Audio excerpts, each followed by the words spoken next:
Well, we have an inspiring article this month. We're talking about a bake sale that a 9-year-old is involved in, and she's doing this for those with Parkinson's. And Andrea is back with us. Hi, Andrea. Hi, Brandon. Andrea, did you ever do anything like that when you were a kid? Did you ever have a bake sale or something similar? Yes, I did. Actually, the elementary school that I attended, we had a bake sale every year. And this was our big fundraiser for the school. Okay. So I remember I'd get excited about it every Yeah. year, and I'd try to help my mom bake some things to bring along. So what you do is you just announce to all the students that we're having this bake sale, and you encourage everyone to either purchase something or to bake their own thing.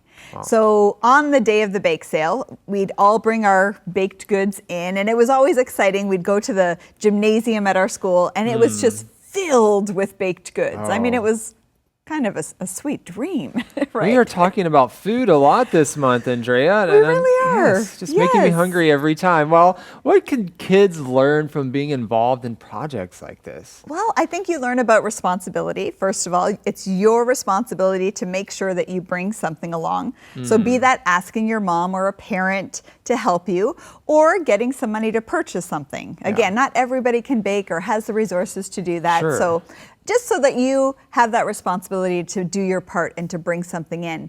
And then just being part of the sale. I mean, I remember that's the first time I learned about money, really. Like people would buy a $2 muffin and, well, probably not $2. It was probably 50 cents. Yeah. You know, they gave me $5. I had to learn, okay, okay, they get $4.50 back. So you should learn some things about business at such a young age. Yeah, And that's good. and even customer service. I mean, being friendly to everyone from the community who came to our school, welcome them, and the better customer service we gave, the more things sold. Yes. It was great.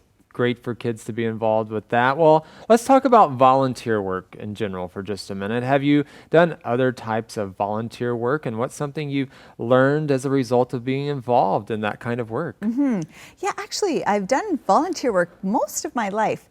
I remember in grade 8, it was something that we had to do at school.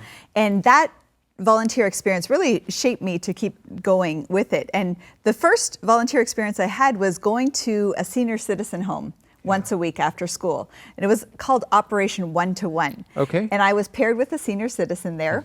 For me, it was really special because I didn't have grandparents living close to me. So I was paired with a man who kind of became like my grandpa. And it was so special. I mean, we just had a sweet bond, a sweet connection. I got to know him and his wife really well. And the nursing home where they lived wasn't far from my home, so I could visit them more regularly. And then my family started coming with me. So they kind of became part of our family. And I just remember, so through that volunteer experience, it kind of affected me, but it also affected my whole family. And I learned so much from him. His name was Rufus, and I still think back to very fond memories of that and the lessons that he shared. I mean, he was in his early 90s when I got to know him. And you know, he had a lot to share about life, had a lot of wisdom to offer. And that is so incredibly meaningful, isn't it? That we can learn from those around us, those who are elderly, so we can take the time to volunteer. You can think about how you can do that, how you can volunteer, and who knows what you'll learn. Thank you, Andrea, for joining us, and thank all of you. We'll see you next time here on Insights.